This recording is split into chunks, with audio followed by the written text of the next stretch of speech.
নমস্কাৰ।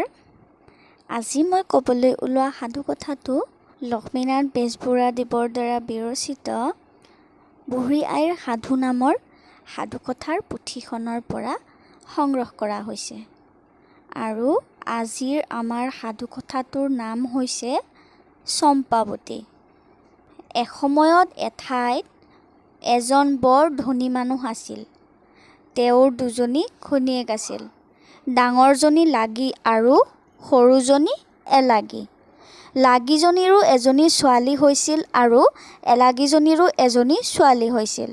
লাগি তিৰোতাৰ কথা শুনি গিৰিয়েকে সৰুজনীক তাইৰ জীয়েকৰে সৈতে চুৱাপাতনিত থাকিবলৈ এটি পঁজাঘৰ সজাই দিলে।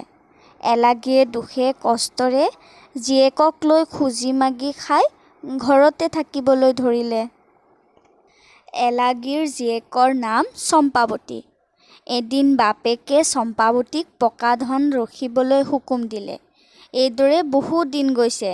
এদিন চম্পাৱতীয়ে ধান ৰখিবলৈ গৈ টঙিৰ ওপৰত উঠি হুৰ হুৰ বতা চৰাই মোৰ ধান নাখাবি তোক দিম গোটা কৰাই বুলি কওঁতেই ওচৰৰ হাবিৰ মাজৰ পৰা কোনোবাই উত্তৰ দিলে, ধানো খাম চাউলো খাম, চম্পাৱতীক বিয়া কৰি ঘৰলৈ লৈ যাম। মাকে এই কথা শুনি বিচূৰ্তি হ'ল আৰু এবাৰ মাকে চম্পাক আগৰ দৰে মাতিবলৈ দিয়াত চম্পাৱতীয়ে মতাত পুনৰ হাবিৰ পৰা আগৰ দৰে কোনোবাই উত্তৰ দিলে। তেতিয়া মাক জীয়েক দুয়ো ঘৰলৈ উভতি আহিল। এলাগীয়ে গিৰিয়েকক সকলো কথা ক'লে। গিৰিয়েকে এলাগীক, চম্পাক আৰু ওচৰ চুবুৰীয়া মানুহ গোটাচেৰেক লগত লৈ ধাননিলৈ গৈ চম্পাক সেইদৰে মাতিবলৈ দিয়াত চম্পাই আগৰ দৰে মতাত ওচৰৰ হাবিৰ পৰা আগৰ দৰে উত্তৰ পালে। সকলো মানুহে কোনে মাতিছে বুলি চাবলৈ হাবিৰ মাজলৈ সোমাই গ'ল, কিন্তু কাকো নেদেখিলে। তাৰ পিছত চম্পাৰ বাপেকে হাবিৰ ফালে চাই মাত লগালে, যদি সঁচাকৈয়ে তোমাক চম্পাৱতীক লাগে তেনেহ'লে তুমি যে কি নোহোৱা ওলাই আহা। সত্যে সত্যে ৩ সৈত খাই কৈছোঁ, চম্পাৱতীক তোমালৈ মই বিয়া দিম। এই কথা শুনি হাবিৰ মাজৰ পৰা এটা বৰ ডাঙৰ অজগৰ সাপ ওলাই আহিল। সাপটো দেখি সকলো মানুহে ভয়ত পলাবলৈ ধৰাত চম্পাৰ বাপেকে সিহঁতক নপলাবলৈ কৈ হাঁহ-দিলত একেলগে সকলোটি থুপ খালে। তাৰ পিছত সি অজগৰক মাতি তাৰ ঘৰলৈ নিলে। এলাগী আৰু জীয়েক দুয়ো ডিঙিত ধৰাধৰিকৈ কান্দিবলৈ ধৰিলে। এলাগীয়ে জীয়েকক অজগৰেৰে সৈতে বিয়া নিদিবলৈ গিৰিয়েকক কাকুতি কৰিবলৈ ধৰিলে হয়, কিন্তু লাগীৰ কথা শুনি গিৰিয়েকে তালৈ কাণ নকৰি কেঁচা পাণ কেঁচা তামোল কাটি সাপলৈ চম্পাক বিয়া দি এটা সুকীয়া ঘৰত মাক জীয়েক জোৱায়েকক থাকিবলৈ ঠাই দিলে। সেইদিনা লাগীৰ আৰু আনন্দৰ সীমা নাই যে আজি ৰাতি চম্পাৱতীক অজগৰে খাই পেলাব। অজগৰক চম্পাৱতীৰ সৈতে একেটা খোটালিতে থাকিবলৈ দিয়া হ'ল। চম্পাৱতীয়েও তাইক আজি অজগৰে গিলিব বুলি ভাবি ঈশ্বৰৰ চৰণত শৰণ লৈ শোকে বেজাৰে পৰি থাকিল।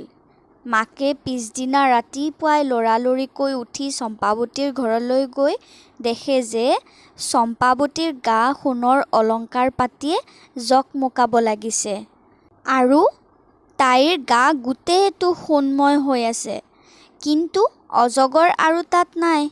মাকে চম্পাৱতীক জগালত তাই সাৰ পাই নিজৰ গাত সোণৰ অলংকাৰ পাতি ভৰি থকা দেখি তাইৰ আনন্দত পাৰ নোহোৱা হ'ল।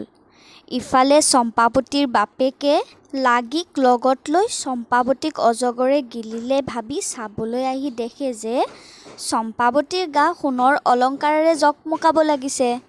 দেখিয়েই দুয়ো বিচূৰ্তি হ'ল।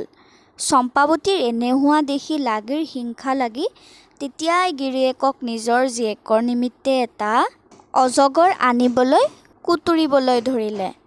গিৰিয়েকেও ঘৈণীয়েকৰ কথা শুনি লগত কিছুমান মানুহ লৈ ঘোৰ অৰণ্যলৈ গৈ বিচাৰি এটা অজগৰ সাপ ধৰি ঘৰলৈ লৈ আহিল। কেঁচা পাণ কেঁচা তামোল কাটি লাগীয়েও অজগৰৰে সৈতে জীয়েকক বিয়া দিলে। চম্পাৱতীক শুবলৈ দিয়াৰ দৰে লাগীয়েও নিজৰ জীয়েকক অজগৰৰ লগত শুবলৈ দিলে। লাগীৰ আনন্দত সীমা নাই। আজি জীয়েকে সোণৰ নতুন নতুন অলংকাৰ পিন্ধিবলৈ পাব বুলি।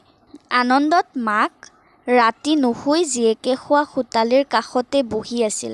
ইফালে ৰাতি অজগৰে সাপে লাগীৰ জীয়েকক তাইৰ ভৰিৰ ফালৰ পৰা গিলিবলৈ ধৰিলে। জীয়েকে মাকক ভিতৰৰ পৰা ক'লে, আই মোৰ ভৰি কুটে কুটাই। বাহিৰৰ পৰা মাকে ক'লে, আই মোৰ জোঁৱায়ে নেপুৰ পিন্ধাই। লাহে লাহে অজগৰে গিলি আনি কঁকাল পালেগৈ। জীয়েকে ক'লে, আই মোৰ কঁকাল কুটে কুটাই। মাকে ক'লে, আই মোৰ জোঁৱায়ে মেখেলা পিন্ধাই। তাৰপিছত অজগৰে গিলি যেতিয়া বুকু পালেগৈ, জীয়েকে মাত লগালে, আই মোৰ বুকু কুটে কুটাই। মাকে উত্তৰ দিলে, আই মোৰ জোঁৱায়ে ৰিহা পিন্ধাই। তাৰপিছত অজগৰে গিলি ডিঙি পালত জীয়েকে মাত লগালে, আই মোৰ ডিঙি কুটে কুটাই। মাকে উত্তৰ দিলে, আই মোৰ জোঁৱায়ে মণি পিন্ধাই। লাহে লাহে অজগৰে গিলি মূৰ পালত জীয়েকৰ আৰু মাত নাইকিয়া হ'ল। মাকে ভাবিলে, মোৰ জীয়ে অলংকাৰ পাতি পাই আনন্দত টোপনি গৈছে। ইয়াকে ভাবি মাকেও ৰং মনেৰে শুই থাকিল। ৰাতিপুৱা মাকে টোপনিৰ পৰা উঠি আনন্দ মনেৰে গৈ দেখে যে জীয়েক নাই। অজগৰটোহে খাই গেৰেলা হৈ পৰি আছে। তেতিয়া তাই কথাটো বুজিব পাৰি হুৰাও হুৰে কান্দিবলৈ ধৰিলে। কান্দোন শুনি গিৰিয়েক ওলাই আহি কি হ'ল বুলি সোধাত ঘৈণীয়েকে সকলো কথা ক'লত সি ঠাচকৰে মাটিত পৰিল। এলাগী আৰু চম্পাৱতীয়েও কান্দিবলৈ ধৰিলে। গাঁৱৰ সকলো মানুহ আহি গিৰিয়েক ঘৈণীয়েকক নিন্দি অজগৰৰ পেট ফালি জীয়েকক উলিয়াই শটো সৰি দিলে। ইয়াৰ পিছত গিৰিয়েক আৰু লাগীয়ে এলাগী আৰু চম্পাৱতীক হুমুলি দেখিব নোৱাৰা হ'ল। দিনে ৰাতিয়ে কেনেকৈ মাক জীয়েকক মাৰিব পাৰিব, ইয়াকেহে সিহঁতে ভাবিবলৈ ধৰিলে। এদিন ৰাতি দুয়ো হাতত তৰোৱাল লৈ মাক জীয়েকক কাটিবলৈ যাওঁতেই চম্পাৱতীক বিয়া কৰোৱা অজগৰটোৱে হঠাৎ ওলাই আহি দুয়োকো আহি গিলি থৈ চম্পাৱতীক আৰু মাকক টোপনিতে দাঙি লৈ এখন অৰণ্যৰ মাজৰ এটা ভাল পকী ঘৰত থলেগৈ। পিছদিনা মাক আৰু জীয়েকে উঠি অচিনাকি ঠাই দেখি ভয়ত কান্দিবলৈ ধৰিলে। সাপে ক'লে, ইয়াত তোমালোকৰ একো ভয় নাই, মইহে তোমালোকক ইয়ালৈ লৈ আহিলোঁ। এই বুলি কৈ নিশাৰ ঘটনাটোৰ কথা সি ক'বলৈ ধৰিলে। তাৰ কথা শেষ হ'লত মাক আৰু জীয়েকে অজগৰক শলাগি তাতে ৰং মনেৰে থাকিল। সেই অৰণ্যৰ ঘৰতে মাক জীয়েকে আৰু অজগৰ সুখেৰে খাই বৈ থাকিবলৈ ধৰিলে। তাতে থাকোঁতে হঠাৎ এদিন মাকৰ জ্বৰ হৈ মৃত্যু হ'ল। অজগৰ আৰু জীয়েকে শোক কৰি কান্দি কাটি মাকৰ সৎকাৰ কৰিলে। ইয়াৰ কিছুমান দিনৰ পিছত অজগৰ ফুৰিবলৈ ওলাই গ'লত অকস্মাৎ এজনী বুঢ়ী আহি সেই ঘৰত ওলালহি। চম্পাৱতীয়ে বহুদিন মানুহৰ মুখ দেখা নাছিল। সেইবাবে বুঢ়ীক দেখি আনন্দ মনেৰে আস্ত-ব্যস্তকৈ বহিবলৈ দি কৰ মানুহ, কলৈ আহিছে বুলি সোধাত বুঢ়ীয়ে ক'লে, আই তুমি যিজন অজগৰ সাপৰ প্ৰতিৰূপে পাইছা সেইজন এজন দেৱতা। তেওঁ সদায় নিশা তোমাক চিকুটি বাকটি সাৰ নোপোৱা দেখিলে সাপৰ মুতটো সলাই থৈ দেৱতা ৰূপ ধৰি স্বৰ্গলৈ গুচি যায় আৰু তাতে দেৱতাবিলাকৰ সৈতে কথা পাতি থাকেগৈ। আই যদি তোমাৰ অজগৰক তুমি দেৱতাৰূপে পাবলৈ আশা কৰা, তেনেহ'লে আজি ৰাতি তুমি সাৰে থাকি চিকুটা বাকুটা কৰিলে একো গম নোপোৱা দেখুৱাই টোপনি ভাও জুৰি থাকিবা। তেওঁ তোমাৰ টোপনি ভালকৈ আহিছে ভাবি সাপৰ মুতটো সলাই থৈ দেৱতাৰ লগত কথা পাতিবলৈ যাব। ইফালে তুমি উঠি সেই মুতটো মুঠটো জুইত পুৰি পেলাবা। মুঠটো পুৰি পেলোৱা মাত্ৰকে তেওঁ গাৰ পুৰণিত থাকিব নোৱাৰি দেৱতাৰ মাজৰ পৰা গুচি আহি দেৱতা হৈয়েই তোমাৰ ওচৰ পাবহি। তেতিয়া তুমি লৰালৰিকৈ বিচনীৰে তেওঁক বিচি শুবলৈ দিবা আৰু লাহে লাহে তেওঁৰ টোপনি আহিব। ৰাতিপুৱালেই তুমি উঠি সেই থুলন্তৰ পুৰুষজনক ভালকৈ সেৱা সৎকাৰ কৰি মাল্য দি বৰিবা। তেওঁৱেই তোমাৰ অজগৰ স্বামী। চম্পাৱতীয়ে বুঢ়ীৰ কথাত আনন্দিত হৈ তাইক এচৰু ৰূপ আৰু এচৰু সোণ দি বিদায় দিলে। আৰু নিশা বুঢ়ীয়ে কোৱামতে সকলো কৰাত এজন থুলন্তৰ পুৰুষ দেখিবলৈ পাই তেওঁ ভৰিত পৰি সেৱা কৰিলে। ইয়াৰ পিছত দুয়ো মনৰ সুখেৰে দিনৰ পিছত দিন কটাবলৈ ধৰিলে। এদিন গিৰীয়েক ফুৰিবলৈ যাওঁতে সেই বুঢ়ী আকৌ ওলালহি। চম্পাৱতীয়ে বুঢ়ীক দেখি লৰালৰিকৈ বহিবলৈ দি কি কাৰণে আকৌ আহিছে বুলি সুধিলত বুঢ়ীয়ে এইবাৰ ছলনা কৰি ক'বলৈ ধৰিলে, আই, তোমাৰ ভালৰ নিমিত্তে দুআষাৰমান কথা ক'বলৈ আহিছোঁ। তুমি কাইলৈ দুপৰীয়া তেওঁক তোমাৰ সৈতে একেখন কাঁহীতে ভাত খাবলৈ ক'বা। তেওঁ তোমাৰ কথামতে তোমাৰ লগতে যেতিয়া খাবলৈ বহিব তেতিয়া তুমিও অলপো সংকোচ নকৰি তেওঁৰ লগতে খাবা। এইদৰে খালে আগতকৈ তেওঁৰ মৰম তোমালৈ বেছি হ'ব আৰু তেওঁ তোমাক এৰি থাকিব নোৱাৰিব। খাই বৈ উঠি ক'বা যে মই আজি ভাত খাই থাকোঁতে আপোনাৰ মুখতে অনেক গাঁও দেখা দেখিলোঁ।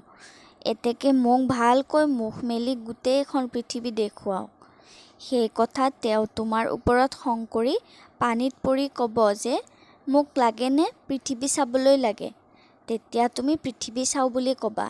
তোমাক তেতিয়া মুখ মেলি গোটেইখন পৃথিৱী দেখুৱাই পানীত বুৰ মাৰি মোক আৰু 6 বছৰৰ পিছত দেখা পাবা বুলি ক'ব। কিন্তু সেই কথাত তুমি অলপো নিপিছলি নৈৰ পাৰত বহি থাকিবা। দেখিবা অলপ পৰৰ পিছত তেওঁ আকৌ তোমাৰ ওচৰলৈ আহিব। চম্পাৱতীয়ে এই কথাত আনন্দিত হৈ ৰংমনেৰে আগৰ দৰে সোণ এচৰুৱে ৰূপ এচৰুৱে দি বিদায় দিলে। বুঢ়ীয়ে নিজৰ অভিপ্ৰায় সিদ্ধি হ'বৰ আগন্তুক দেখি হৰিষ মনেৰে ঘৰলৈ উলটি গ'ল। চম্পাৱতীয়ে বুঢ়ীয়ে কোৱামতে পিছদিনা একেখন কাঁহীতে গিৰীয়েকৰ সৈতে খাবলৈ বহিল। গিৰীয়েকে তোমাৰ মতিগতি লাহে লাহে বেয়া হৈছে বুলি কৈ সেই কাঁহীতে খালে। খাই বৈ উঠিলত চম্পাৱতীয়ে বুঢ়ীয়ে কোৱামতে আপোনাৰ লগত আজি ভাত খাওঁতে আপোনাৰ মুখৰ ভিতৰত অনেক গাঁও থকাৰ নিচিনা দেখিলোঁ। আপোনাৰ মুখখন মেলি তাত কি আছে মোক দেখুৱাওকচোন বুলি ক'লত গিৰীয়েকে চম্পাক ক'লে, তেনেহ'লে মোক আৰু তুমি দেখা নোপোৱা। চম্পাৱতীয়ে তেতিয়াও নুশুনাত অগত্যা তেওঁ নলৈ গৈ আকৌ এবাৰ চম্পাক ক'লে, মৰমৰ চম্পা ঐ, কোৱা থিৰে কৰি মোক লাগেনে পৃথিৱী চাবা। চম্পাৱতীয়ে ক'লে, চৰণে ধৰিছোঁ কাকুতি কৰিছোঁ দেউতা ঐ, তোমাকো লাগে পৃথিৱীও চাম। গিৰীয়েকে মুখখন মেলি চম্পাক পৃথিৱী দেখুৱাই এটি সোণৰ আঙুঠি দি ক'বলৈ ধৰিলে, মৰমৰ চম্পা, যি বুঢ়ীৰ কথা শুনি তুমি ইয়াকে কৰিলা, সেইজনী বুঢ়ী মোৰ আইৰ এজনী বেটী।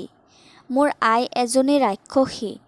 তেওঁ মোক আন এজনী ছোৱালী বিয়া কৰিবলৈ কোৱাত মই নকৰি তোমাক বিয়া কৰিলত যাতে তেওঁ তোমাক মোৰ লগৰ পৰা আঁতৰ কৰি লৈ গৈ এঠাইত খাব পাৰে, সেই চক্ৰান্ত কৰিয়েহে বুঢ়ীয়ে তোমাক ছলনা কৰিলে। তোমাক আয়ে খালে মই সেই ছোৱালীজনী বিয়া কৰিবলৈ বাধ্য হ'ব লাগিব। এতেকে যি হ'ল হ'ল। তোমাক মোৰ সোণৰ আঙুঠিটো দিলোঁ। এই আঙুঠিটো ভালকৈ ৰাখিবা। এইটো তোমাৰ হাতত থাকিলে আয়ে নেলাগে, ৰাক্ষস ৰাক্ষসী বা হিংসুক জন্তুৱেও তোমাক খাব নোৱাৰে। এই আঙুঠিটো তুমি লগৰ পৰা এৰিলেই তোমাৰ মহা বিপদ মিলিব বুলি জানিবা। আৰু এটা কথা, এই আঙুঠিটোৰ গুণতেই তুমি মোক 6 বছৰৰ পিছত মোৰ ৰাক্ষসী আইৰ ঘৰত দেখা পাবা। এতিয়া মোৰ প্ৰতিজ্ঞা মতে মই আহিলোঁ।